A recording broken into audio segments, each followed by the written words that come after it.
ಕಾವೇರಿ ನದಿ ತುಂಬಿ ಹರಿಯುತ್ತಿರುವ ಹಿನ್ನೆಲೆ ತಾಲೂಕಿನ ಕೊಣನೂರು ತೂಗು ಸೇತುವೆಯ ಪ್ರವೇಶವನ್ನು ಮುನ್ನೆಚ್ಚರಿಕೆಯ ಕ್ರಮವಾಗಿ ತಾತ್ಕಾಲಿಕವಾಗಿ ನಿಷೇಧಿಸಲಾಗಿದೆ ಎಂದು ಕೊಣನೂರು ಆರಕ್ಷಕ ಉಪನಿರೀಕ್ಷಕ ಗಿರೀಶ್ ಕೆಎಸ್ ತಿಳಿಸಿದರು. ಪ್ರವಾಸಿಗರ ನೆಚ್ಚಿನ ತಾಣವಾಗಿರುವ ತೂಗು ಸೇತುವೆಯನ್ನು ಕೊಣನೂರು ಕಟ್ಟೇಪುರ ಗ್ರಾಮಗಳಿಗೆ ಅಡ್ಡಲಾಗಿ ನಿರ್ಮಿಸಲಾಗಿದ್ದು, ನಿರಂತರ ಸುರಿಯುತ್ತಿರುವ ಮಳೆಯಿಂದ ಈಗಾಗಲೇ ಕಾವೇರಿ ನದಿ ನೀರು ತುಂಬಿ ಅಪಾಯದ ಮಟ್ಟದಲ್ಲಿ ಹರಿಯುತ್ತಿದೆ.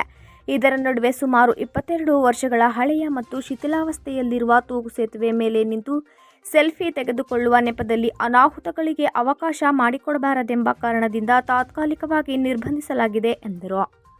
ಇದೇ ಸಂದರ್ಭದಲ್ಲಿ ಕೊಣನೂರು ಗ್ರಾಮ ಪಂಚಾಯತ್ ರಾಜ್ ಅಭಿವೃದ್ಧಿ ಅಧಿಕಾರಿ ಭುವನ್ ಬಿಎನ್, ಕೊಣನೂರು ಗ್ರಾಮ ಪಂಚಾಯಿತಿ ಕಾರ್ಯದರ್ಶಿಗಳಾದ ಮಂಜುನಾಥ್ ಎಚ್ಬಿ ಮತ್ತು ಗ್ರಾಮ ಪಂಚಾಯಿತಿ ಸಿಬ್ಬಂದಿಗಳು ಹಾಗೂ ಕೊಣನೂರು ಪೊಲೀಸ್ ಠಾಣೆಯ ಸಿಬ್ಬಂದಿಗಳು ಉಪಸ್ಥಿತರಿದ್ದರು.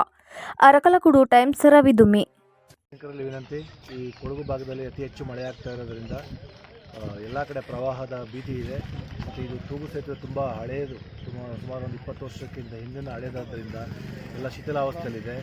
ಈ ಜನರು ಪ್ರವಾಸಿಗರು ನೀರು ನೋಡೋಕ್ಕೆ ಬರೋ ಸಮಯದಲ್ಲಿ ಅತಿ ಹೆಚ್ಚಿನ ಜನಸಾಂದ್ರತೆಯಾಗಿ ಸೇತುವೆ ಕುಸಿದು ಬೀಳುವ ಸಾಧ್ಯತೆ ಇರ್ತದೆ. ಹಾಗೂ ತಾವುಗಳು ಸೆಲ್ಫಿ ತಗೋ ಇದರಲ್ಲಿ ಮಕ್ಕಳನ್ನೆಲ್ಲ ಕರ್ಕೊಂಡ್ಬರ್ತೀರ, ಸೆಲ್ಫಿ ತಗೋ ವೀಳ್ನಲ್ಲಿ ಆಕಸ್ಮಿಕವಾಗಿ ಬೀಳುವಂಥ ಸಾಧ್ಯತೆ ಇರೋದ್ರಿಂದ ನಾವು ಇದನ್ನು ತಾತ್ಕಾಲಿಕವಾಗಿ ಸೇತುವೆ ಪ್ರವೇಶ ನಿರ್ಬಂಧ ಮಾಡಿರ್ತೇವೆ. ಎಲ್ಲ ಕೊಣನೂರು ಹಾಗೂ ಸುತ್ತಮುತ್ತಲ ಗ್ರಾಮಸ್ಥರು ಈ ಒಂದು ಇದಕ್ಕೆ ಸಹಕರಿಸಬೇಕು. ಮತ್ತು ಸಾರ್ವಜನಿಕರ ಪ್ರಾಣ ಮತ್ತು ಇದ್ರ ಬಗ್ಗೆ ಹೆಚ್ಚಿನ ಇದನ್ನು ಗಮನ ಹರಿಸಿ ಎಲ್ಲ ಸಾರ್ವಜನಿಕರು ಸಹಕರಿಸಬೇಕಾಗಿ ತಮ್ಮಲ್ಲಿ ಕೋರ್ಕೊಳ್ತೇನೆ.